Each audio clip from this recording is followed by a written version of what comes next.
your martial arts movie podcast. Haha! I threw that shit before I walked in the room! Featuring drunken Thai boxer, Will. Too bad you will die. The also drunken wrestler, Mark. I said I don't want trouble! And drunken karate master, Zero. You've lost your balls. And now, Talk.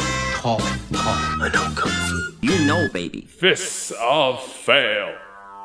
AC off. Okay, great. And that's how we start the episode, all right? Hey, it's natural lighting today for those of you who are actually watching us on YouTube. Jeez, my lips are freaking pink. That's something you'll only see on the YouTube episode if you catch us on YouTube. Yes, I swear.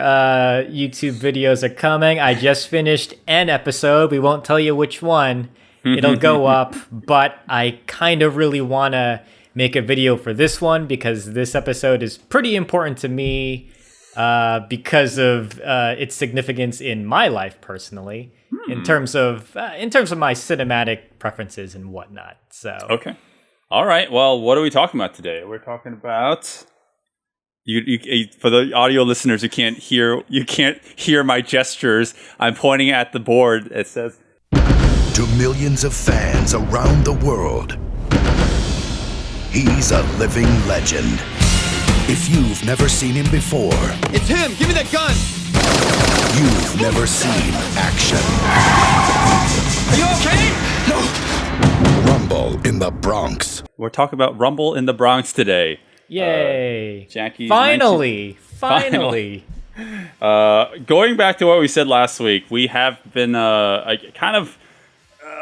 putting Jackie off a little bit because we're just nervous that we're going to cover him too much, and then obviously we didn't end up doing that at all. Now we're dedicating a whole month to him, and so Zero, I almost called you Jackie. What is the significance of Rumble in the Bronx for you? So, I think like many Americans growing up, at least in the 90s, this is probably my first introduction to Jackie Chan. Yeah, my very, very first, because this is the one that I believe that when his Hong Kong films were being released, when they came to America, they were probably playing in like maybe smaller independent theaters or like the Chinatown theater specifically. I don't think it got a nationwide release. So the significance about Rumble in the Bronx is it got released for the most part, the majority of the United States, my understanding. This was like on a lot of people's radars, at least for me growing up. A lot of people were like, "Oh, did you see that trailer for that film? That Chinese film that's coming here?" I was like, "Oh yeah, it looks pretty cool."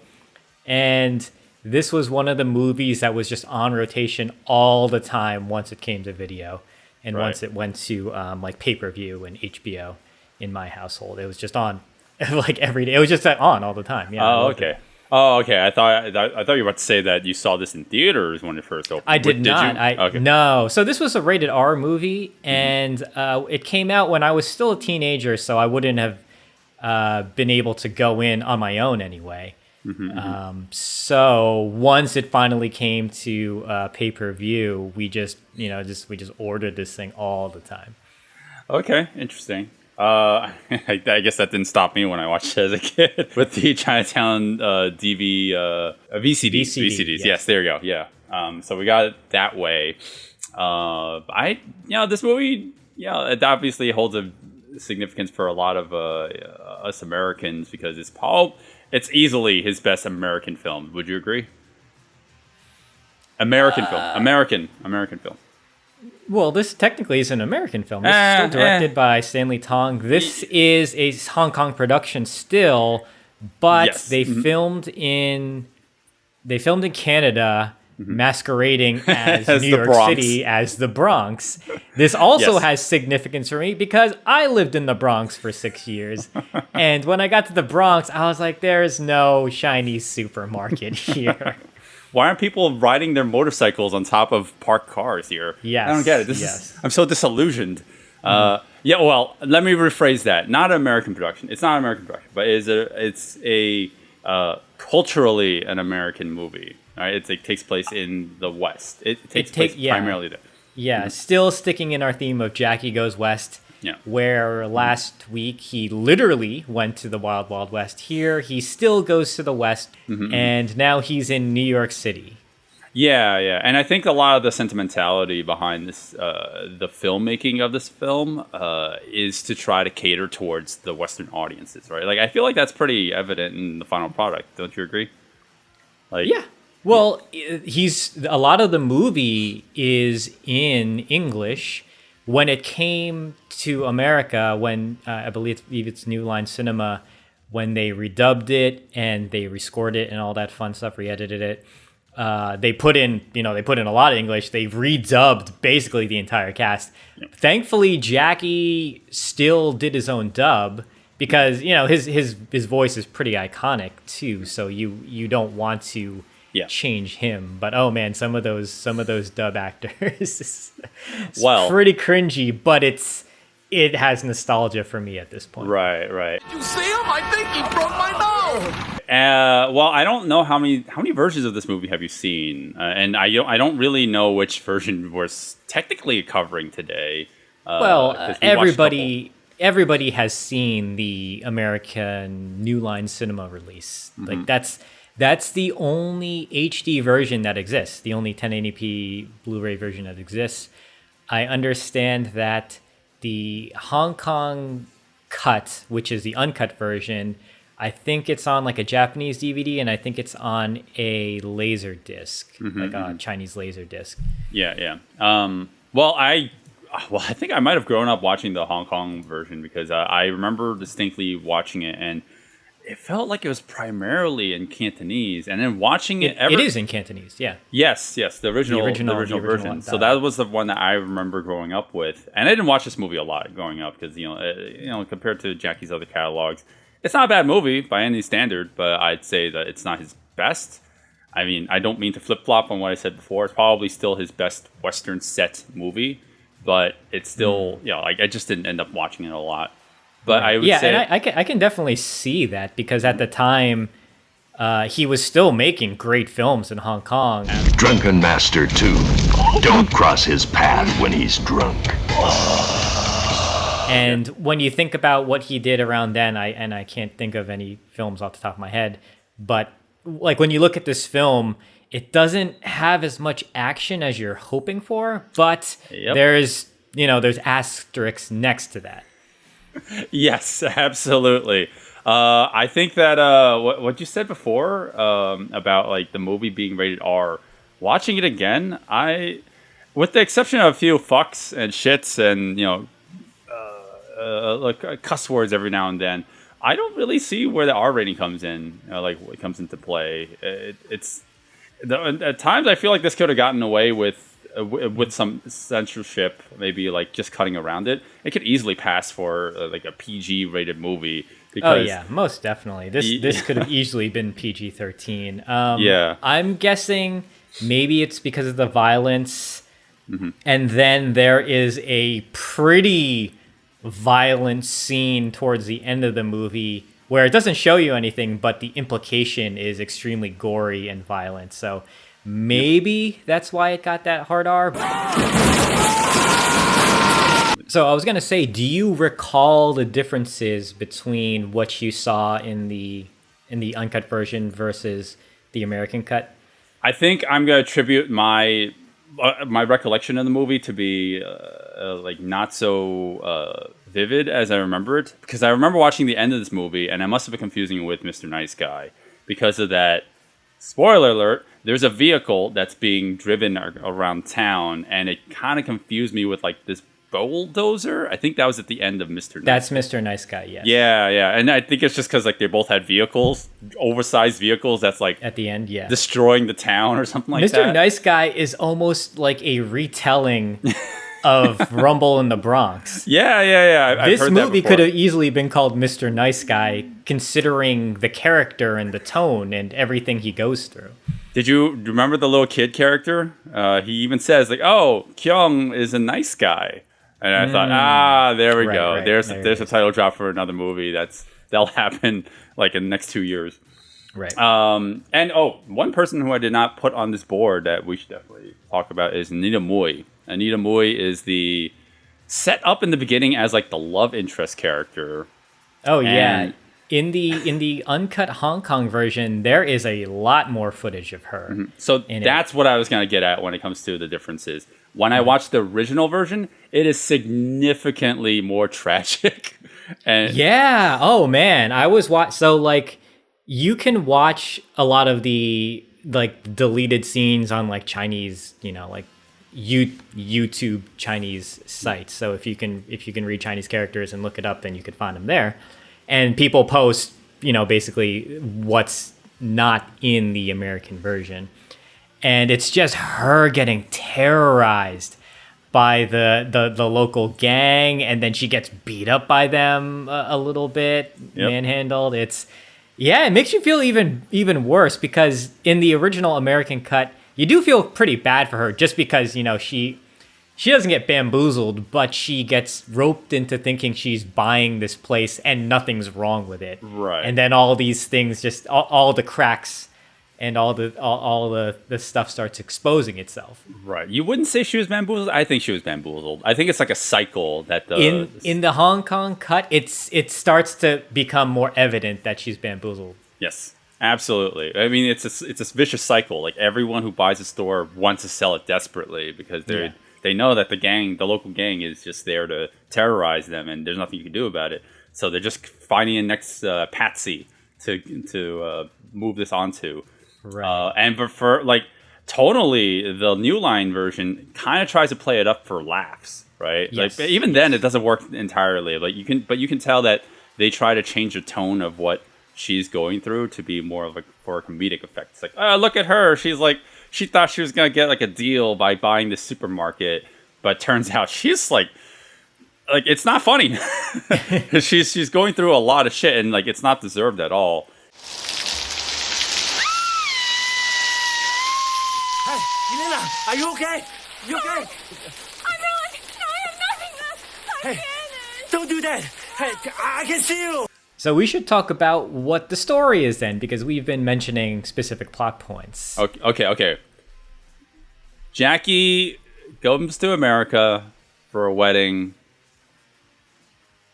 So that is Rumble in the Bronx. That's Rumble in the Bronx. I'm not wrong, but yeah, no, okay. Well, to elaborate a little bit more, he comes to America for a wedding. In the Bronx. In the Bronx. Oh, yeah. Very, very important detail. And it's for his uncle. But his uncle is the owner of a supermarket. And that supermarket gets sold to Anita Mui, who we just mentioned before. And because his uncle is going on a honeymoon, Jackie decides to stay and watch over his place. And also, he's like part owner of the supermarket. That's the part I never understood. That's a detail in the Hong Kong cut that is left out of the American cut. And also, he's a police officer.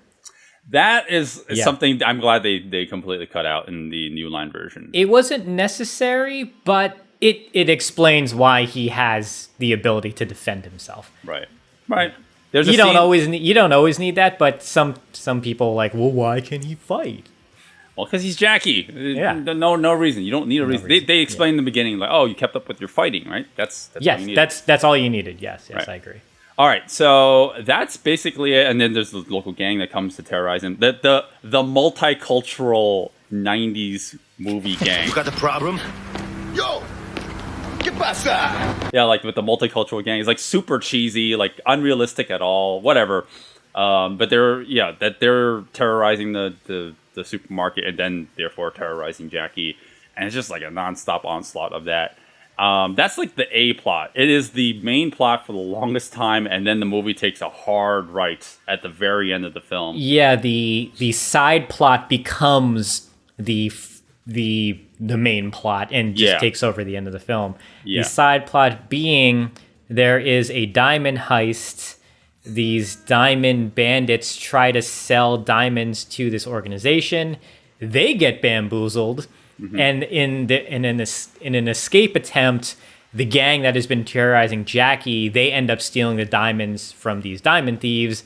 And so the bad guy syndicate run by White Tiger tries to get one of these gang members. And then this is where all the characters and story points converge. And that becomes the main plot at the end. So, yes. So this is probably why I don't remember the ending so well, even though the rest of the movie I do remember, a little bit more fondly. I never liked that hard turn that this movie makes. It makes the movie feel like it's disjointed and disconnected. It does come out of nowhere, but if you think about it, what was the movie would have just been Jackie fights the gang the whole time, right? I would have been fine with that. I honestly, they could have just set it up as maybe the gang would have hired someone. I'm literally thinking, like Kung Fu Hustle. Like it's the story of Kung Fu Hustle. Oh, you're right. Yeah. They could have escalated in the power levels and got somebody bigger. Exactly. Yeah, that's true. That's true. And the diamond heist thing, once that becomes the main plot, the fighting in the movie just stops. There's a lot of stunt work. It kind of has to stop for a reason. Yes. And oh boy, there's a lot of not so fond memories of acting in this movie. Good. My nephew from Hong Kong. Hi, Kyung. Good moves. You're number one. Basically, everyone's dubbed, and a lot of the cringy acting, at least in the New Line version, definitely comes from the dubbing of them. Like the Danny character. Oh man, his dubbing it's pretty bad, but it's so endearingly bad now because you could see what they were going for. He's a little boy. Yep. They got somebody to play a little boy. Yep. And it just they're kind of overdoing it. So whenever you hear him talk, it's it's amusing. Yay! Kyung, come and look at this. I think that overall the fighting, even though there isn't a whole lot, I think that they filmed it pretty well. Not great, but it's not. I mean, it's above good. How about that? Let's just leave it as that. It's above good. Above good. Yeah, for Jackie, that because I hate to compare it to his other productions, but it's not bad. It's just they found a good mix between what is like Jackie's usual standard, and trying to appeal to a Western audience. And obviously, people love this movie, so I think that they they rode that line perfectly. Yeah, so I can understand what you're saying because yes, if you were to compare this to other Jackie films, just taking out all the action, and just throw away all the story, just take out all the action, it is kind of lacking. Fight scenes, compared to other Jackie movies, this is lacking. There aren't as many fight scenes. They have to make up for it later with adding more action, a bigger action spectacle at the end.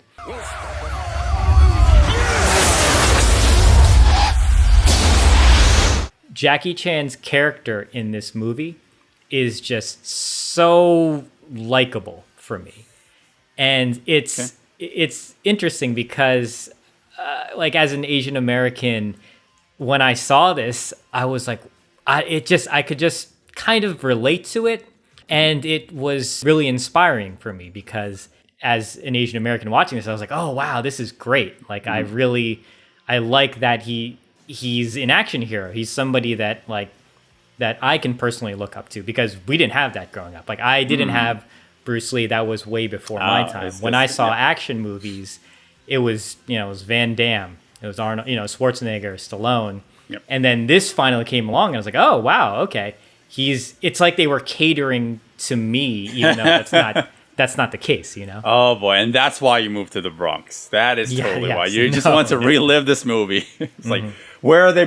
Where's a supermarket? I need to buy it. I need to also know what the local gang is like.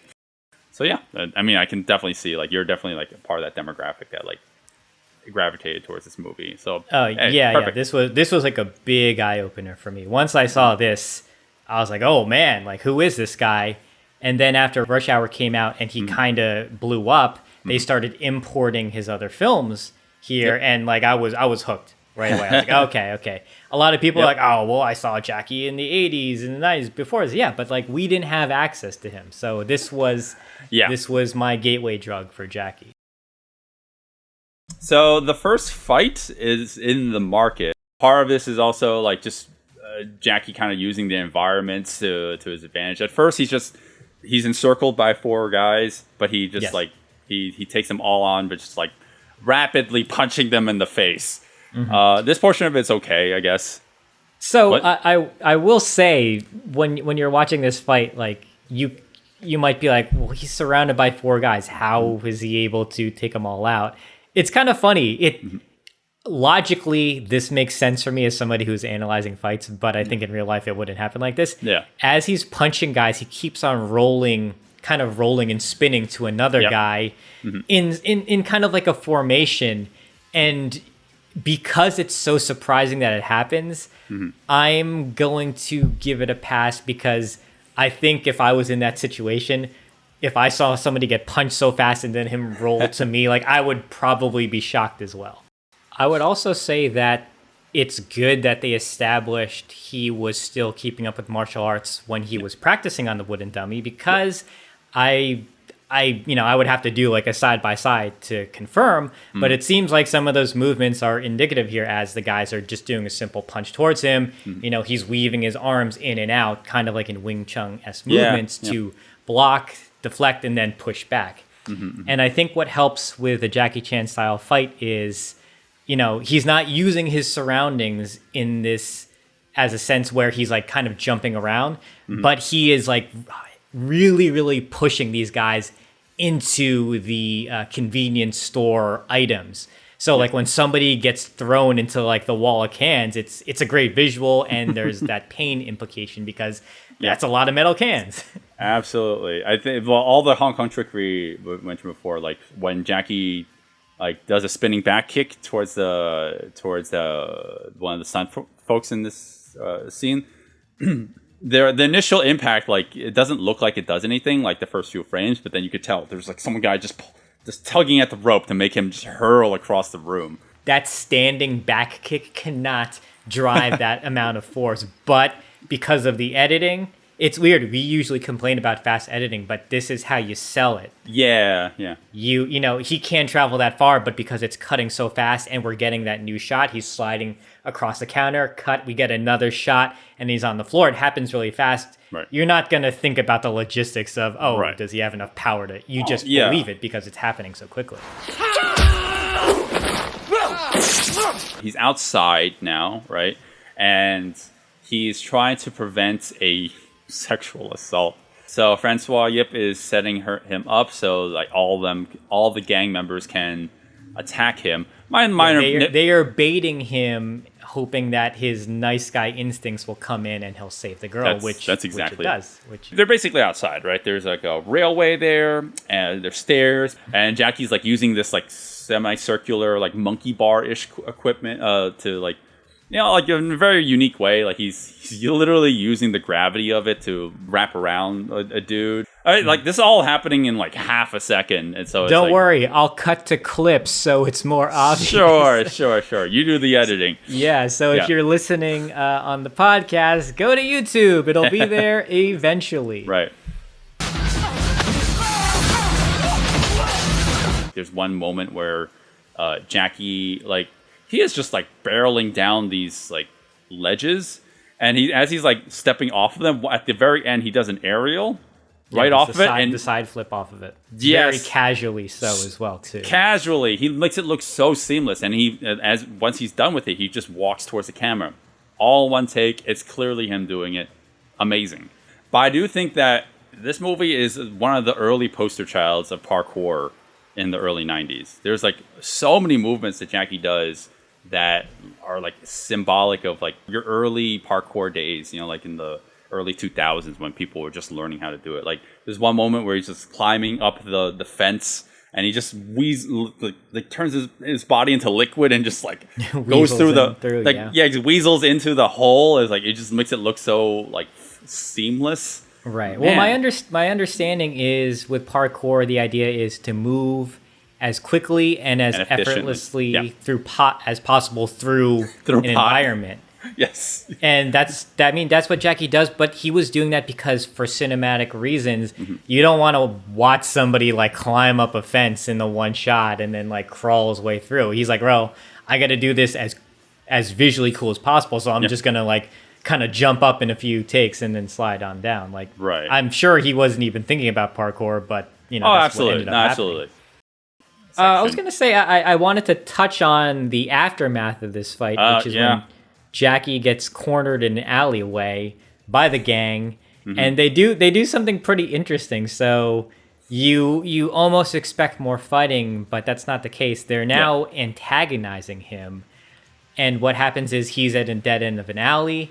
They kick over trash cans and start taking out empty liquor bottles. They wrap their bats in cloth, and then they start hitting the liquor bottles towards him. I guess Jackie wanted to show his endurance to sugar glass. Yeah. Because look, it's sugar glass, but man, like that's probably not it. Oh, that it's not probably fun. doesn't feel great to be get constantly pelted with bottles. Some of them not breaking. That was probably worse. The fact that some of absolutely. the bottles don't break and they just hit him in the groin, they hit him in the kneecap. One of them hits in the kneecap, and I immediately saw that. I'm like, man, that's like, I kind of wish it did break. Right? Because like that means like you got the blunt end of that thing. Exactly. I think this scene is important though, because it's important for his character. He's trying to be the nice guy. He's trying to do a good thing. He keeps on getting reprimanded for it, but he keeps on coming back, and it shows his perseverance. It shows that he's like, no, I'm not gonna lay down. And even though he's always outnumbered, even though he's always getting beaten up, he always still fights back. And it's his ferocity and his drive to keep going forward that helps him to eventually triumph, which is what I like as a character. I think that once we get to the second portion of this, or where like he goes down an alleyway, which by the way, I was watching this with my girlfriend, and she's like, "Don't you know in movies you don't go down dark alleyways by yourself?" I'm like, "Yes, babe, yes." Oh, that great sunroof gag, Love so that. good, so good, so dangerous. You know what's funny? That could have been such a forgettable gag because anybody could have went into the sunroof. But I think for me, what sells it is you get the camera upshot inside the car and him like diving towards the camera, like something as simple as that helps to sell the fact that he's like diving in there, but then he's got his legs sprawled out, sticking out, and the motorcyclist drives between them. Like that could have been a disaster if that went wrong. But such a good stunt. Jackie's like, no, I need to like dive in there as a motorcycle's chasing me. But no. I need to one up that a little bit more. I need to put my nuts on the line. Nuts on the line. I literally have to put my nuts on the line and let people know. And I have to escape the car in all in one take to let the audience know. That was really me doing that. And then he does the jump. Because he's being cornered by everybody, so he leaps from the top of the parking lot onto the fire escape of another. And boy, oh boy, do I actually like the stunts a lot because of how incredibly dangerous and how iconic this is. But I still don't like the fact that they edited this. What Jackie likes to do when he wants to tell the audience that he did a stunt is to do the face reveal. And here, the only time where you actually see his face is him jumping over the camera, which it's not explicit that he's actually jumping over the gap during exactly. that. Yeah. And then the very end shot of him landing, but you only get the couple frames of him hitting the floor. Yeah, him jumping towards the camera. That could have just been him standing there already jumping towards the camera. They could have easily faked that. So if there's no glamour shot, as you mentioned, maybe that isn't him doing it. Okay. I mean, like, I want to say he probably did it, but other stuntmen maybe tried it out to see. And they just filmed it to double check. Right. So IMDb says that the director Stanley Tong was the one who did the stunt, but I mean, there's no citation. He did it. The director did this. Yeah. The director of the movie did this. Yeah. Okay. That's what it says. All right. I mean, no he was a stunt citation person. though, so I don't know how accurate this is, but yeah. Now we have our final fight, and Jackie is. Well, I mean, like, I don't know why I sound exasperated. Like, I think that the beginning part of this, like, is not the greatest. Not that it's bad, but, you know, it's him versus the gang leader on top of a pool table. Whatever. You know, it's fine. Everything afterwards, great. I love it. And I mean, Jackie just fighting a guy with no interference, like, that can be good, but I don't think they're trying to play that up. Oh, yeah. That's not what the point is. Yeah. They're just trying to show, like, you know, he's better than the gang leader, and the gang leader's like, all right, well, I suck, get him. And he just he sends all the goons after him at this point. Yeah. Yeah, there's some decent blows and some choreography, but like I said, it's not, you know, we're not really supposed to harp on that. Yeah. Because we're in a giant warehouse. Yes. And it's filled with stuff. And this is a Jackie Chan film. There is a lot of stuff. These people love to hoard electronics. Like, it's like just hoard all the things. Right. So the one thing before he fights everybody, he fucking tosses the gang leader onto the pinball machine, and he lands on his back. Man! But it's funny. I'm just pausing it here now. I can see the padding over like the metal edge of the pinball machine. I was like, okay. Yeah. Okay, I see what you did there, movie. Yeah. It's okay, but man, it looks great. It looks great when he tosses him on there and just lands like right at that edge. Jackie does his own version of the scorpion kick. Not as flexible as like a Michelle Yeoh or a Cynthia Rothrock, but he does it. And yeah, like that. As soon as all the gang leaders are like piling on him, that's when it gets really good. And you know what movie I'm talking about when I said like they took complete reference from this. Chocolate is the movie, the one we just covered with Gigi Yanin. There is so much reference to this particular fight scene that, like, now that I'm watching this movie again, I'm realizing, like, oh, that is literally a shot for shot. Well, no, I wouldn't say shot for shot. It's but like, not shot for shot. It's not for shot. They take a lot of the visually pleasing gags, like everything with the refrigerator doors or him rolling on top of it and whatnot. Yeah. I think a lot of it is, it's like borderline homage and borderline, like, just literally copying. They didn't set up the same set. It's not refrigerators. In Chocolate, they use the lockers. Yeah. I think what works a lot better in Jackie Chan's version, I mean, it is the original, but man, like the camera placement. Every time we cut to a new angle, it is just highlighting the best visual of what he's doing on that screen. And oh man, like I love the refrigerator scene. It's such like a little short moment. But like, you know, he opens the refrigerator door, knocks the TV off of it to deflect some guy, punches somebody else on the other side, and then returns back. It's choreography, but it's also environment choreography, and it's having spatial awareness of the fighters. Like, okay, I've dispatched this person. Now I need to take care of this person. Now I can go back to the other person who has not fallen down. It's like, oh god, it's so good. Yeah, there's so much variety in this too. Like, your eyes are never bored. There's just so much movement on screen. And like the switching up of camera angles to, you know, like to make it look like, oh, there's just something else happening on the screen. Like that instance of him like running away from a oncoming pushed fridge coming towards him. He's like backing up, and then he just jumps up, grabs onto like a ledge above him, and he just narrowly misses getting his nuts crushed again. Man, there's a lot of moments of his nuts almost getting crushed in this movie. Yeah, you know what I like too is once the fridge gag is complete, like they don't drag it out. Oh yeah, like absolutely. they get everything they need from it, and like, oh, here's a shopping cart. Like the fight is evolving, because this could have just been like, all right, Jackie Chan fights with refrigerators, done. And then how many different things can we do with the refrigerator? It's like, no, we got it. We got everything we need. Yep. Let's change things up. You know, he jumps through the shopping cart, which like, oh man, like I used to do that as a kid. Not jump through it, but you know, you go into it because the flap opens up and you can kind of crawl inside. I would do that all the time as a kid. I would never think to do that. And my fingers would get caught a lot. So when I saw this, I was like, "Oh my god, that's awesome!"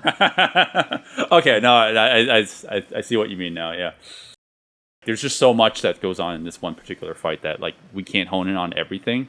Like, but like even the comedic stuff, like not even so much about the choreography. Like when there's a bunch of there's a bunch of bottles on top of the pool table. You know, it's funny. Like it's not fight choreography in the traditional sense, but it is choreography because they are trying to attack each other with the bottles, and they want to use it as a weapon. So it's like, well, I need to grab one of these bottles, and it's it's a tug of war of like who can grab the right bottle first, and they're just kind of missing and whatnot. It's great. Yeah, it's really fun moment. That comedic timing is just it's so good. Again, like no one's ever gonna, no one has even come close to mimicking Jackie's style.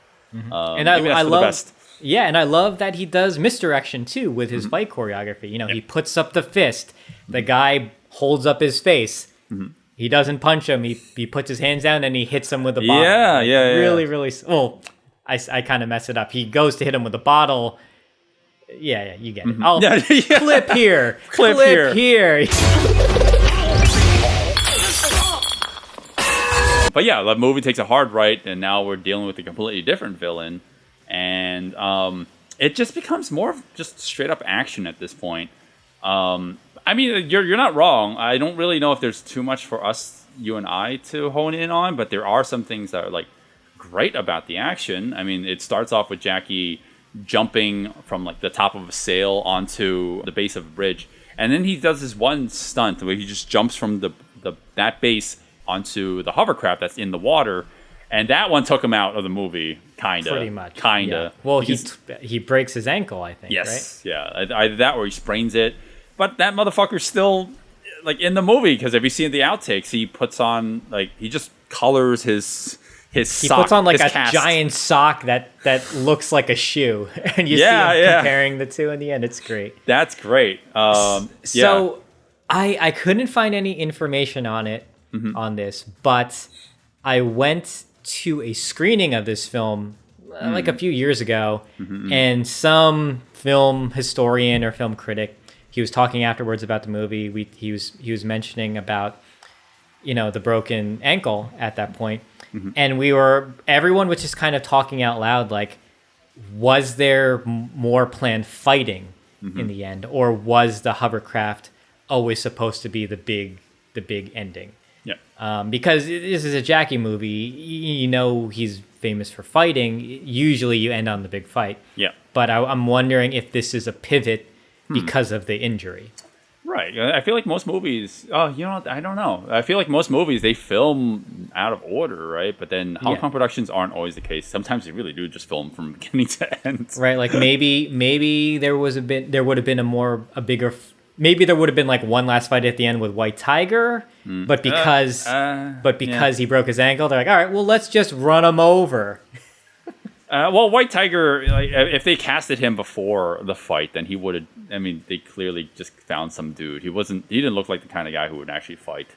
So like I wouldn't have believed that anyways, but it's fine. I mean, Jackie still does more stunt work, like throughout the movies. I have this doubt that this was all shot sequentially anyways, because he does like all that all those ski stunts, right? Because in the outtakes you can see him like putting on this suit, like with all this padding inside, and man, he makes it look good, like, and terrifying at the same time, just being pulled. Right. I'm sure that's extremely terrifying, just getting pulled like that. Dude, yeah, like and his face, he does not look happy doing that either. I don't really understand the severity of the hovercraft, like the direness of it. What happens if you get crushed by it? I mean, you kind of see at the end, but like, well, it eats your clothing. That's it. That's all it does. I don't get it. Like, people are running away from this thing, but like, what happened? Like, I mean, like, people are clearly getting crushed by it and surviving. They look perfectly fine. It's a giant moving vehicle. I think anyone's natural instinct is, yes, I need to get out of the way. I think if you're a Jackie Chan fan, like, this isn't what you would normally expect from one of his films. Mm-hmm. But like, as an American at this time, I was like, what the fuck is going on? He's getting in a Lamborghini armed with a giant saw to pop, the giant rubber balloon. tubing, the balloon of the hovercraft. I was like, oh man, this is fucking awesome. I like this movie. I don't love it, but I like it. It's not as bad as I remember it to be. I don't know why. I just remember it being way worse than it actually was. But rewatching it again, well, the action's pretty entertaining. But I will say, I don't think there's enough of it. Oh, that sounds really critical. I'm That's not fine. You can want more. I wanted more from it, Okay. and I'm curious if there was more action planned, like more fighting planned, because he broke his leg. But we'll never know. I don't think it's documented anywhere. I've never heard anybody say that. So right. yeah. Okay. Yeah. I mean, if that was true, I mean, assuming that they filmed everything not sequentially, because most movies aren't, but you never know with Hong Kong productions. I want to say that it could have used a little bit more action. I think that the pacing, the New Line version does a great job. I'd say maybe if we could have a super cut of it where we just take the New Line edits and then sprinkle in, throw in back the original languages that everyone's speaking, that'd be perfectly fine for me. Yay! And now that I think about it, if we're going to talk about the strictest sense of the definition of fight, there's really not that much at all. Yeah, there's only two. Yeah. There's So one long one. The first one is an introductory fight, so it's very short. Yeah. And then the parking lot chase is, like you said, it's more of a Yep. chase. There isn't really fight choreography there. Yeah. I'd say that the Hideout Fight is definitely the highlight of this. You can totally just watch it on its own. You don't need the context at all and still really enjoy it. And I don't know. I think that the movie's pretty good. It's not Jackie's best, in my opinion. It's definitely his best Western film. So I'd say check it out anyways. But if you just felt like watching the fight scene alone, you're more than welcome to. I don't think you'd totally miss out that much. But anyways, Zero, this movie has a legacy for you. So what is your thought? Right. Yes, I have a lot of nostalgia for this movie because I saw it as an impressionable teenager, and I loved it back then. And I've become a lot more critical and opinionated now.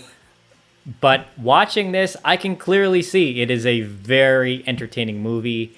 I think the New Line cut is perfect. I think the movie just breezes by. Yeah. And even when there's no fighting in the beginning, at least the story beats and the character setups, it's fun to see Jackie come into the Bronx, quote unquote, and discover this world, understand what's going on, and then them just setting up the pieces before the gang just starts antagonizing him and Anita Moy. I think that stuff was really good. I like it. I recommend the movie.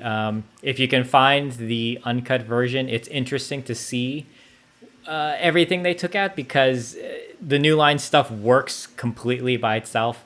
But if you want more little beats like discovering that, he was actually a cop in Hong Kong. He actually has a girlfriend in Hong Kong. At least he verbally says this on 2 occasions. And despite the fact that Nancy still gets together with him, he tells her I have a girlfriend. Wait, are we sure that he's a good guy now? Yeah, right? Yeah, it's a little weird. Do you have a girlfriend? Yes, in Hong Kong. I like a man who's honest. The Hong Kong cut is kind of fun in that you get a lot more, little moments of character stuff. And then Anita Moy, oh man, they just antagonize her. So if you want to see her getting antagonized, more, watch that version. I want to watch the version where Anita Moy is just crying the entire time. She gets slapped around. Oh boy, that is the ultimate way of watching Rumble in the Bronx. Oh my god! And her only comeuppance is she gets to watch the villain of the movie join her as they run over the secondary villain, and they both cheer. Yeah, we got him. I don't think they were in the same room, right? Because Anita they Moore were was all in. They were all in the hovercraft. Yeah, but they were in. I don't think the actors were in the same room. I agree. I don't believe they were either. Rumble in the Bronx. It's so enjoyable to watch. You can just watch the fights, or you can watch the whole movie. I recommend the whole movie because it's a breeze to sit through. Okay. All right. I guess that's Rumble in the Bronx. I think I've been sitting here for so long. I think I need a new cushion. Zero, I need a new cushion. Can you buy me a new cushion?